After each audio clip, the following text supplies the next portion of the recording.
Avant de commencer cette émission, j'aimerais vous rappeler notre rendez-vous de ce soir, 21h, heure de Paris. Nous serons avec toute l'équipe de MCI pour célébrer ensemble ce que Dieu a fait lors de cette campagne de dons. Vous le saviez, nous avions besoin de 3500 héros et vous avez été plus de 5000 à vous lever et à répondre à cet appel. Alors on se donne rendez-vous ce soir sur YouTube ou sur satellite, 21h, heure de Paris. Partagez l'invitation autour de vous.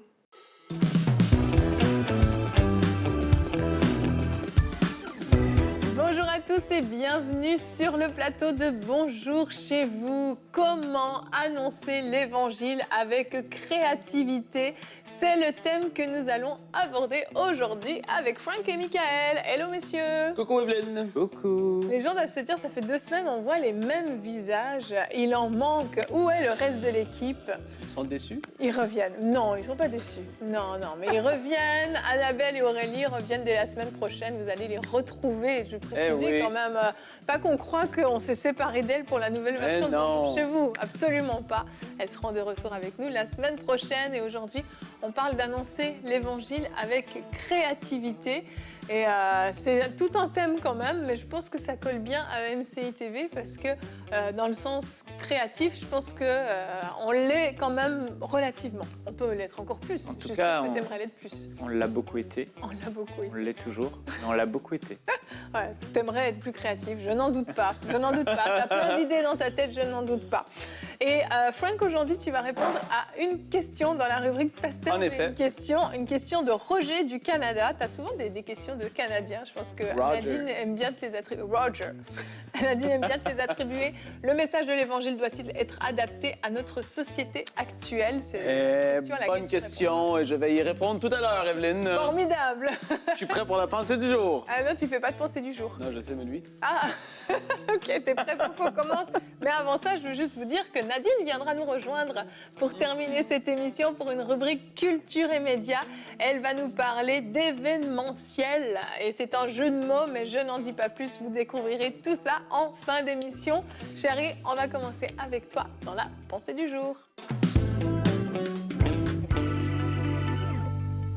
Alors aujourd'hui, on va parler de créativité pour gagner les âmes à Jésus-Christ, pour annoncer la bonne nouvelle de l'Évangile. Vous savez, le Seigneur Jésus nous a donné ce grand mandat dans Marc au chapitre 16, où il dit « Allez par tout le monde et prêchez la bonne nouvelle à toute la création ».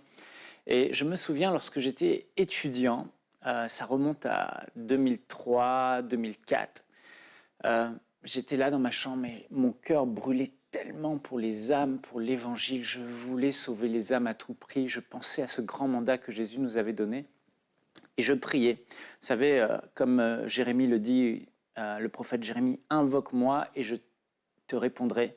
Je t'annoncerai de grandes choses, des choses cachées que tu ne connais pas. » Et je priais le Seigneur, « Seigneur, donne-moi des âmes, donne-moi des âmes. » Alors j'évangélisais autour de moi et c'est là que le Seigneur m'a parlé d'Internet. Je chantais ce chant « Ah, donne-moi 1000 voix pour que je puisse crier toute la vérité à tout le monde, leur dire que Jésus est vivant. » Et c'est là que Internet m'a percuté. Et vous savez, on a commencé cette vision, on a innové, on a été créatif à l'époque avec enseigne-moi.com, ça n'existait pas ce qu'on faisait. Et puis après, il y a eu les studios, MCI TV, il nous fallait créer une plateforme, c'était compliqué, il fallait de l'argent, il fallait du temps, il fallait vraiment des provisions surnaturelles de Dieu, il fallait des caméras qui coûtent cher. Et aujourd'hui, la plus grande avenue du monde, Internet, où se trouve tout le monde, est accessible à tous. Tous, sans moyens financiers, sans provision surnaturelle, vous pouvez, si vous avez à cœur le royaume de Dieu, évangéliser avec un simple téléphone. Les plateformes, vous n'avez plus à les créer, elles sont déjà créées. TikTok, Instagram, Facebook, etc., YouTube. Elles existent, il y a juste à être créatif, il y a juste à se filmer, il n'y a plus d'excuses. Alors si aujourd'hui tu es là, tu entends ce message, cette émission, et tu veux répondre à ce grand mandat de Jésus-Christ, le Seigneur te dit, je t'ai donné des talents, ne les enterre pas, mais utilise tes talents, utilise ton téléphone pour aller sur la plus grande avenue du monde. Tu n'as même pas besoin de sortir de chez toi, mais avec ton simple téléphone, le talent que je t'ai donné, la passion que tu as, ou l'histoire même que tu as, tu peux changer ce monde et gagner des âmes à Christ les uns après les autres. Alors voilà ma pensée simple, mais j'aimerais te dire aujourd'hui, utilise ton talent. Vous savez, les gens s'attachent aux gens. Il y a une mode aujourd'hui, les stars d'Hollywood, c'est plus d'actualité. Aujourd'hui, les gens s'attachent à la simple fille qui, passionnée par maquillage, va devant son miroir et dit « Oh, aujourd'hui, bonjour les filles, aujourd'hui j'aimerais vous présenter mon nouveau mascara. » C'est mascara ? Mascara. Et voici mon rouge à lèvres de L'Oréal. Et là, 1 million de vues. Mais moi, quand je vois ça, je me dis « Mais... il faut, chère sœur, vous qui aimez le maquillage, mais sortez vos trucs de maquillage, maquillez-vous devant votre téléphone, soyez cool, parce que les gens vont s'attacher à vous. Et là, vous pourrez être la lumière qui brille sur Internet et leur dire, vous savez, entre 2 trucs de maquillage, moi, ma vie a changé, j'ai rencontré Jésus-Christ de Nazareth. Et franchement, avant, je souffrais, je manquais de paix. Tous ces gens qui s'attachent aux gens et qui les écoutent sur TikTok, Instagram, machin et compagnie, ben vous savez quoi, YouTube, ils souffrent. Les gens souffrent, ils cherchent une solution. Alors, utilisez vos talents, que ce soit la danse, la cuisine, l'écriture, le sport, le maquillage. Utilisez vos passions, que ce soit les films, les animaux, l'éducation des enfants, ou le karaté même, ou si tu n'as pas de passion, utilise ton histoire. Et je finis là. Un frère que je connais qui avait des troubles d'identité, vous savez ce qu'il a fait? Bon, je ne citerai pas ce qu'il avait, mais c'était terrible. Et le Seigneur l'a totalement délivré. Il a rencontré Jésus, il est libre, libre comme un oiseau, il est heureux. Et ce qu'il a fait, c'est qu'il a la bonne idée de se filmer en racontant son histoire, sans faire de prosélytisme. Il a mis ça sur YouTube, en plusieurs langues, 2 ou 3 langues, et vous savez quoi? Il a déjà gagné plus de, je crois, 200 personnes à Christ qui avaient le même problème que lui. Et les gens qui l'ont écrit, il laissait simplement ses coordonnées WhatsApp à la fin, et une par une, il les a amenés à Christ. Alors, vous pouvez utiliser votre histoire, vous pouvez utiliser votre passion, vous pouvez utiliser vos talents avec votre téléphone pour gagner les âmes. Faites-le, et le Seigneur sera fier de vous. Amen. T'es plein de bonnes idées. Hein. C'est marrant, même dans une pensée du jour, tu donnes plein d'idées aux gens. Ah bah. T'étais la bonne personne pour faire cette pensée du jour. Bon. J'aurais absolument pas été aussi créative dans les idées. Et en fait, je pense que ça a inspiré plein de monde. Et j'ai l'impression qu'il y a de nouvelles chaînes qui vont sortir, de nouvelles pages qui vont sortir. Et surtout, n'oubliez pas que quand vous aurez des centaines de milliers d'abonnés, n'oubliez pas que vous devez toujours vous en servir pour la gloire de Dieu. Je précise parce qu'on peut s'égarer et la gloire peut nous monter à la tête. Tu as raison. Tu as vraiment raison. Tu veux dire quelque chose? Non? Je voulais dire quelque chose par rapport à ça. Parce qu'en fait, on se fait vite prendre au piège. Oui. On commence avec les bonnes motivations. Et après, ça devient un business, en fait. Ça. Et ça ne doit pas devenir un business. Souvenez-vous toujours de pourquoi vous avez fait les choses. Pourquoi? Parce que oui, quand le succès vient, après, on cherche l'indépendance financière. Mais le but pour lequel vous avez commencé, ce que vous avez commencé avant que le succès ne vienne, c'était sauver les âmes, être une lumière. Et vous avez fait cette prière. Seigneur, sers-toi de moi. Alors n'oubliez pas, il y a eu un couple que je connais qui vraiment Dieu a béni. Ils ont commencé il y a plus de 40 ans dans les médias.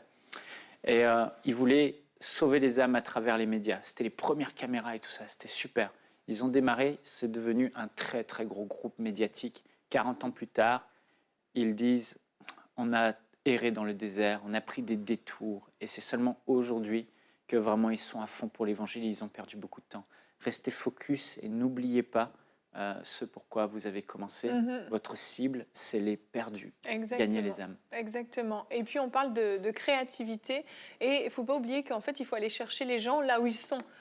C'est facile d'avoir juste une église et de laisser les portes ouvertes, mais si on n'a pas de moyen d'attirer les gens à l'intérieur, les gens ne viendront pas. Donc parfois, il faut sortir de l'église et puis faire preuve de créativité. Et tu rigolais en lisant tes notes parce que tu avais noté le mot karaté, mais pourquoi pas? Pourquoi pas, si vous êtes dans un groupe de karaté, vous pouvez vous mettre à briller et à témoigner de l'évangile avec votre passion. Et oui, pourquoi pas faire des vidéos sur le karaté et autres. Vous attirez les gens qui aiment le karaté, vous ne m'attirerez absolument pas. Tu te fais agresser dans la rue, comment en 2 coups neutraliser ton adversaire. Et lui prêcher l'évangile en même temps. Non, ça c'est après. Déjà, tu attires tout le monde, il s'attache à toi et après tu Quand prêches tu le l'évangile. frappes dans la gorge, il est à terre, tu dis « Jésus t'aime !» Et là, tu le tues. Attends, il y a un grand homme de Dieu qui s'est converti comme ça. C'est certain qu'il y a toutes sortes d'histoires de fous, mais qu'est-ce qui est certain, c'est que Dieu va te faire briller dans un endroit et en fait, tu vas avoir accès au cœur des gens qui sont dans cette sphère d'influence ou peu importe, que ce soit le rouge à lèvres ou que ce soit le karaté ou peu importe. Quand tu es là, tu as une crédibilité parce que toi-même, tu le fais ou tu connais ton truc. Les gens, naturellement, « Ah, ouais, il sait ce qu'il fait, etc. » Ils sont ouverts à toi. Moi, je viendrais parler, ils diraient « C'est qui ce gars-là? » Je n'ai pas envie de l'entendre une seconde. Et ça, il ne faut pas mépriser ça. Tu as l'accès et Dieu te donne accès au cœur de ces gens-là au travers de tes capacités. C'est ça. Mais parfois, en fait, on va se laisser inspirer par d'autres qui témoignent et justement, peut-être qui publiquement font des vidéos, etc., de comment ils évangélisent. Et on veut faire exactement la même chose, recopier. Mais pas du tout. Laissez vraiment votre propre créativité, puis le Saint-Esprit vous inspirer de la manière dont vous devez fonctionner. Peut-être que quelqu'un va se mettre à distribuer des roses dans la rue aux dames âgées et puis leur dire que Jésus les aime en leur distribuant des roses. J'en sais rien, c'est une idée qui me passe par la tête.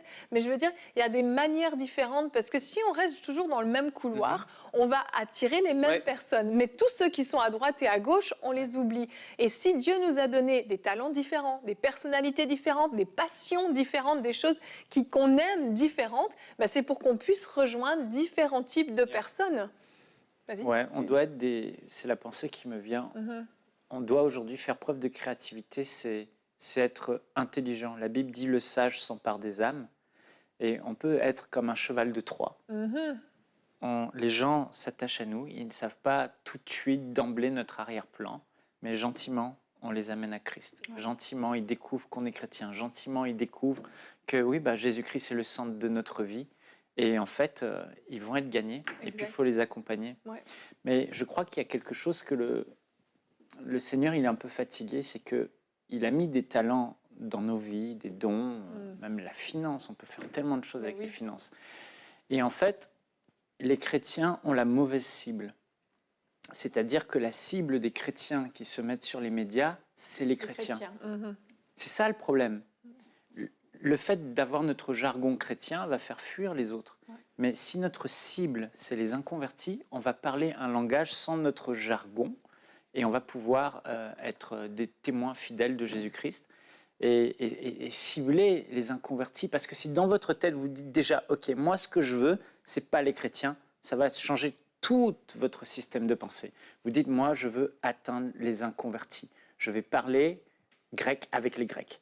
Je vais me mettre à leur hauteur. Et vous allez faire les choses complètement différemment. Et d'ailleurs, les idées vont venir en plus grand nombre et l'inspiration va venir parce que vous n'allez pas être mindé sur le truc d'église, le truc pour les chrétiens, mais tout ce qu'on peut faire pour atteindre les inconvertis. Il n'y a aucune limite. La façon de faire l'Église, j'entends des pasteurs qui disent « Écoutez, on regarde les églises et ce qu'elles font depuis les 50 dernières années, est-ce qu'elles gagnent des âmes? La majorité d'entre elles, extrêmement peu. Est-ce que tu penses que je vais faire pareil comme eux qui ne gagnent pas d'âmes? Je dois innover. C'est pas qu'on change et qu'on dilue ou quoi que ce soit, on va en parler tout à l'heure. Mais est-ce que je ne peux pas essayer de faire de quoi d'autre? À un moment donné, me sortir de tout ce qui se fait. Il y a un prêcheur, justement, que j'ai entendu une fois, il a dit, il était aux États-Unis, il dit, ici aux États-Unis, il dit, il y a des gens qui ont besoin d'être sauvés, c'est certain. Mais c'est comme si tu es à la pêche autour d'un lac et qu'il y avait à peu près 70 000 pêcheurs autour du lac qui essaient d'attraper un poisson de la même méthode, avec le même hameçon, avec le même truc, et il dit, personne n'attrape rien. Il dit, à un moment donné, il faut aller à la pêche à un autre lac et il faut essayer un autre hameçon avec un autre appât pour essayer de rejoindre les gens différemment. Exactement. Et donc, c'est important de saisir cette réalité qu'à un moment donné, il faut, oui, innover dans la façon qu'on le fait. Je ne sais pas si vous vous souvenez de cette sœur qui est venue témoigner dans la rubrique « C'est mon histoire ». Elle racontait, il y avait un beau paquet cadeau posé devant elle pendant son témoignage. Et en fait, elle racontait comment, avec un groupe d'évangélisation dans son église, ils ont fait du porte-à-porte et ils offraient simplement ce beau paquet cadeau. Bien sûr, ils priaient avant, etc. Et en fait, ils sont allés de porte à porte ici au Québec apporter ce paquet cadeau à des gens. Et en fait, moi, je lui ai dit, avant l'émission, je lui ai dit, ouais, mais sincèrement, les gens, ils te laissaient entrer, ils ne trouvaient pas ça bizarre quand tu arrives avec ton cadeau et tout. Et elle nous a raconté, je ne sais pas si tu t'en souviens, mais dans la rubrique, tu avais été touchée par son témoignage. Elle disait que les gens, non seulement ouvraient la porte, étaient surpris, mais leur disaient d'entrer, les faisaient asseoir dans leur salon, discuter. Et combien d'âmes ont été sauvées de cette manière-là? Mais c'est hyper créatif comme technique. C'était une idée du Saint-Esprit, forcément. Voyant vos bonnes œuvres, ils glorifieront le Père. Ouais. Donc, c'est clair. Ah, vraiment, vraiment. Il y a plein d'idées, en fait, et je suis sûre qu'il y en a certains d'entre vous, vous nous écoutez, et soit vous aviez des idées depuis longtemps et vous n'osiez pas le faire, ou même là, le Saint-Esprit est en train de vous donner des stratégies, de vous donner des idées, puis ça fuse dans votre tête, et c'est peut-être le moment d'oser passer à l'action, et je vous encouragerais même à pas forcément le faire seul. Moi, je trouve ça génial quand on peut être à deux, même ouvrir une chaîne YouTube, tu parlais de maquillage, par exemple, ben pourquoi pas même le faire à deux, ou pourquoi pas, justement, s'inscrire à un cours de karaté à deux. Et à deux, on s'entraîne, on est plus fort et puis on en gagne plus. Donc, dans les stratégies, c'est pas forcément de penser seul, mais penser groupe aussi pour pouvoir en toucher le maximum. Moi, je crois fermement... moi, je n'aime pas les chrétiens qui cachent leur identité. C'est-à-dire, bon, ils font des choses et on ne voit même pas qu'ils sont chrétiens. Pour moi, il faut clairement dire... Mais je trouve qu'il n'y a rien de plus fort que de faire quelque chose, d'être excellent dans ce qu'on fait, d'intéresser les gens et d'afficher clairement, moi je suis un enfant de Dieu. Les gens le savent, ça ne va pas les repousser, mais gentiment tu peux témoigner, gentiment tu peux parler de Jésus et les gens vont s'ouvrir. Parce que quand on parle de Dieu d'une manière naturelle, sans se justifier, je fais mon truc et je parle de Dieu, comme si que Dieu est réellement vivant, parce qu'il est vivant, comme si que j'ai vraiment une relation avec lui, et on n'a pas besoin d'avoir honte de ça, et les gens, ça va les toucher. Les inconvertis, ils sont interpellés, ils disent « Oh, ils parlent de Dieu comme si... » Voilà. Et de toute façon, les gens suivent. Donc, c'est comme... Exactement. Ils suivent les modes, ils suivent tout ça. Donc, pourquoi pas afficher clairement « Hey, vous aimez ce que je fais, mais je suis chrétien. » Mais oui. Et voilà. Ouais. Donc, faisons-le. Le faire avec naturel, c'est ça.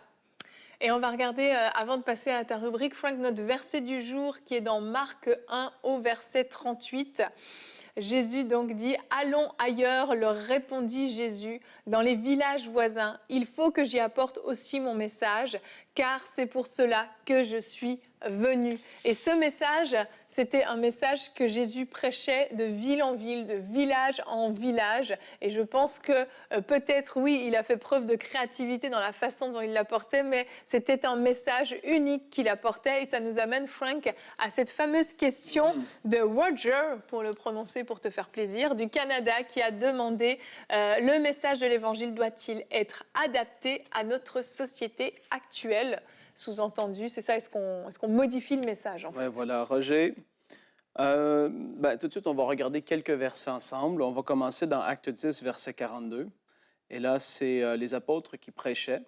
Et la parole dit, « Jésus nous a ordonné de prêcher au peuple et d'attester que c'est lui que Dieu a désigné juge des vivants et des morts. » On voit ici une partie du message, et là, même eux le disent, Jésus nous a ordonné de prêcher.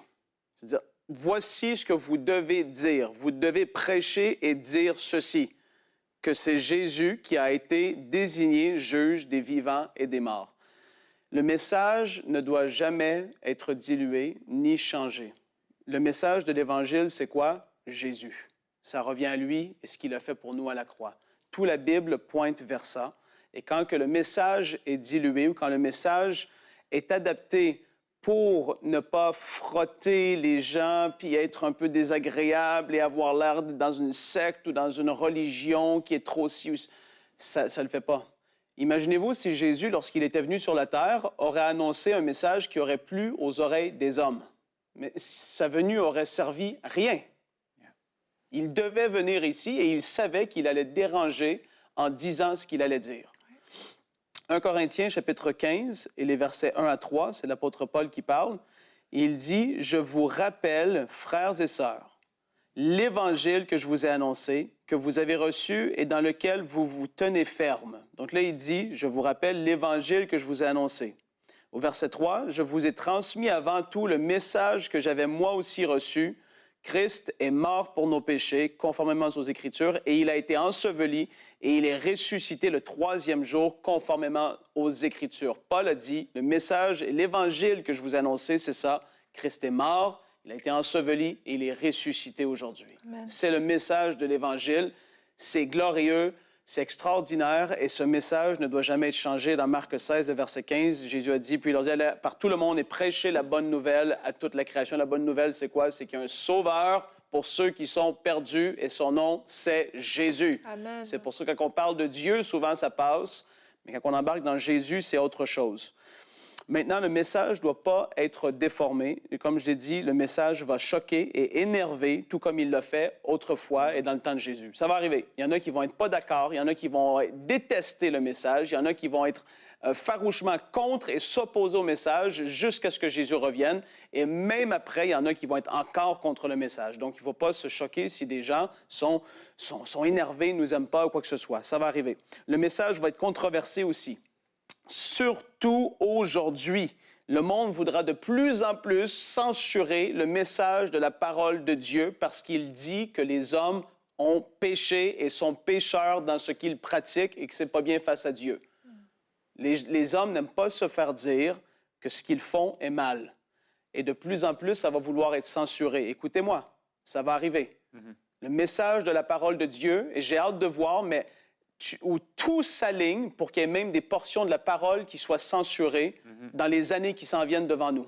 On aurait dit jamais ça pourrait se rendre là. On est rendu à des endroits où est-ce qu'on aurait dit, il y a 5 ans, jamais on se rendra là, et on est rendu là. Et attends, dans 4, 5, 6, 7, 8, 10 ans, si Jésus n'est pas revenu, qu'est-ce qui va en arriver? C'est le message qui choque, mais c'est le message qui sauve. Alléluia! Yes.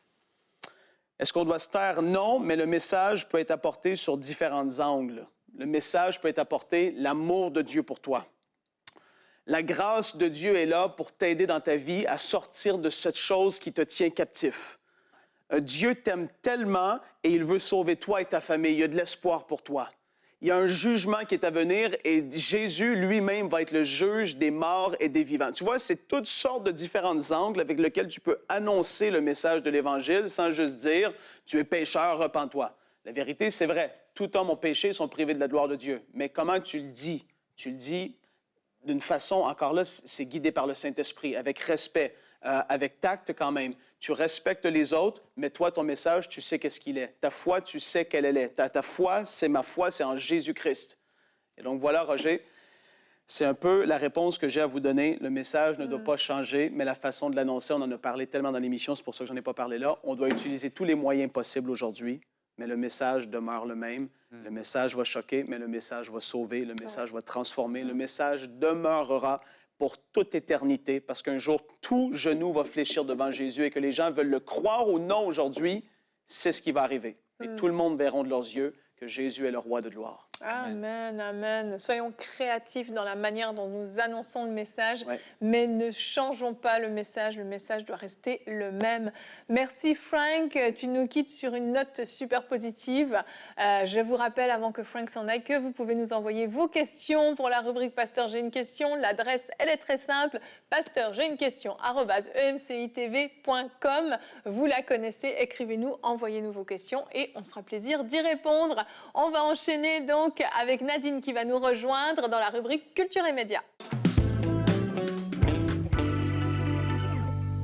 Et Nadine nous a rejoint. Coucou Nadine. Hello les Leveaux. Tu vas bien? Ça va très bien, vous? Oui. Événementiel, qu'est-ce que c'est? Dis-nous, parce que là, moi, j'ai rien pu dire en introduction parce que c'était la surprise. Je vous dis tout. Événementiel, c'est une association qui a été créée en 2009 par une dame qui s'appelle Raymonde, que je salue d'ailleurs parce qu'on a eu à parler, parce qu'il y a un événement qui arrive très bientôt, le 23 octobre, un événement pour les femmes qui s'appelle une conférence entre elles. Alors, Événementiel a commencé il y a plusieurs années, en 2009.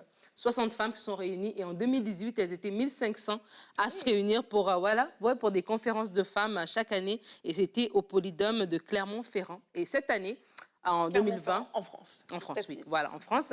En 2020, à cause du Covid, ça n'a pas eu lieu. Mais cette année, elles ont dit non, non, non, non, non. Nous devons annoncer l'évangile avec créativité. Elles ont mis en place un événement de femmes le 23 octobre de 9h30 à 17h en ligne, dans vos églises, etc. Je laisse la vidéo vous expliquer davantage. Tendre, mère, déterminée, dévouée, sensible, forte, compatissante, engagée, courageuse, inspirante, rêveuse, battante. Entre elles rassemblent des femmes qui veulent grandir dans la foi, se rapprocher du cœur de Dieu, partager avec d'autres femmes chrétiennes lors de moments privilégiés et de temps mis à part en sa présence. Louanges, partage, rencontres. Des perles que nous recevrons et partagerons dans nos familles et nos églises.